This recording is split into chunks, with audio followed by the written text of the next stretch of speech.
हरे कृष्णा। पुत्रदा एकादशी की आप सभी भक्तों को हार्दिक शुभकामनाएं। भगवान हरि विष्णु व माता लक्ष्मी की कृपा सदैव आप और आपके समस्त परिवार पर बनी रहे। भक्तों, आज की वीडियो में आप सुनेंगे पुत्रदा एकादशी व्रत की कथा। युधिष्ठिर जब भगवान श्री कृष्ण से कहने लगे कि हे मधुसूदन, श्रावण मास शुक्ल पक्ष की एकादशी का क्या नाम है तथा इस दिन कौन सा व्रत किया जाता है। हे भगवान, आप कृपा करके मुझे इस व्रत के बारे में विस्तार पूर्वक बतलाइए। तो इस पर भगवान मधुसूदन कहने लगे, हे युधिष्ठिर, इस एकादशी का नाम पुत्रदा एकादशी है। अब आप ध्यान पूर्वक इस व्रत कथा का श्रवण करें, जिससे सुनकर मनुष्य को इसके वाजपेय यज्ञ का फल मिल जाता है। द्वापर युग के आरंभ में महिष्पति नाम की एक नगरी थी। इन नगरी में महिजीत नाम का राजा राज्य करता था, जो बड़ा ही शांति एवं धर्म प्रिय था, लेकिन उसको कोई संतान नहीं थी, जिसके कारण वह काफी परेशान रहता था। अपनी वृद्धावस्था आती देख राजा ने प्रजा के प्रतिनिधियों को बुलाया और उनसे कहने लगे कि हे प्रजाजनों, मेरे खजाने में किसी भी प्रकार का अन्याय या पाप के द्वारा एकत्र किया हुआ धन नहीं है। न ही मैंने कभी किसी देवी देवता और ब्राह्मणों का धन छीना है। किसी दूसरे की धरोहर भी मैंने नहीं ली। मैंने हमेशा प्रजा को अपने पुत्र के समान माना है और उनको पाल रहा हूँ। मैं अपराधियों को पुत्र तथा बांधुओं की तरह दंड देता रहा। कभी किसी से घृणा नहीं की, सबको समान माना, सज्जनों की सदा पूजा करता हूँ। इस प्रकार धर्म युक्त राज्य करते हुए भी मेरे पुत्र नहीं है, सो मैं अत्यंत दुख पा रहा हूँ। इसका क्या कारण है? तो इस पर राजा महिजीत की इस बात को सुनकर विचारने के लिए मंत्री तथा प्रजा के प्रतिनिधि वन को गए। वहां बड़े बड़े ऋषि मुनियों के दर्शन किए। राजा की उत्तम कामना की पूर्ति के लिए किसी श्रेष्ठ तपस्वी मुनि को देखते फिरते रहे। एक आश्रम में उन्होंने एक अत्यंत वयोवृद्ध धर्म के ज्ञाता, बड़े तपस्वी, परमात्मा में मन लगाए हुए, निराहार, जितेंद्रिय, जितात्मा, जित क्रोध, सनातन धर्म के गूढ़ तत्वों को जानने वाले, समस्त शास्त्रों के ज्ञाता महात्मा लोमस मुनि को देखा, जिनका कल्प के व्यतीत होने पर एक रोम गिरता था। सब ने जाकर ऋषि को प्रणाम किया। उन लोगों को देखकर मुनि ने पूछा कि आप लोग किस कारण से यहाँ आए हैं। निसंदेह मैं आप लोगों का हित करूँगा। मेरा जन्म केवल दूसरों के उपकार के लिए हुआ है, इसमें संदेह मत करो। लोमस ऋषि के ऐसे वचन सुनकर सब लोग बोले, हे महर्षि, आप हमारी बात जानने में ब्रह्मा से भी अधिक समर्थ हैं, अतः आप हमारे संदेह को दूर कीजिए।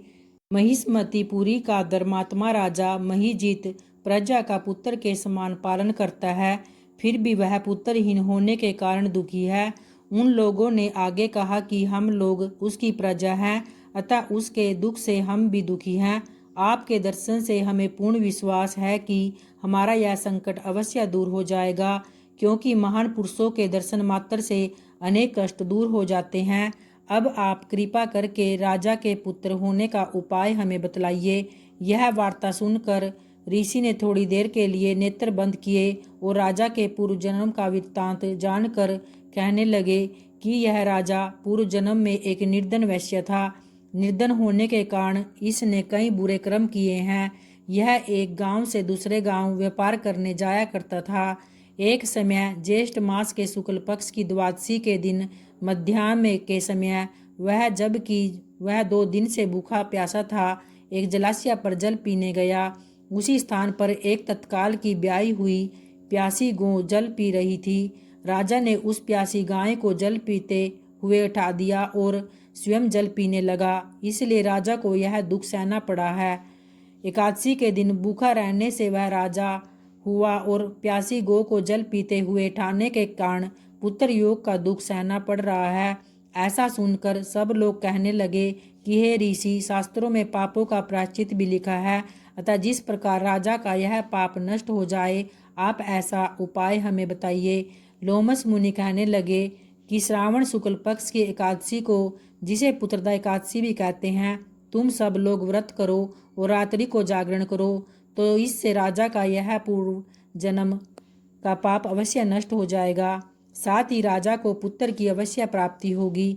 लोमस ऋषि के ऐसे वचन सुनकर मंत्रियों सहित सारी प्रजा नगर को वापस लौट आई और जब श्रावण शुक्ल एकादशी आई तो ऋषि की आज्ञा अनुसार सब ने पुत्रदा एकादशी का व्रत और जागरण किया। इसके पश्चात द्वादशी के दिन इसके पुण्य का फल राजा को दिया गया।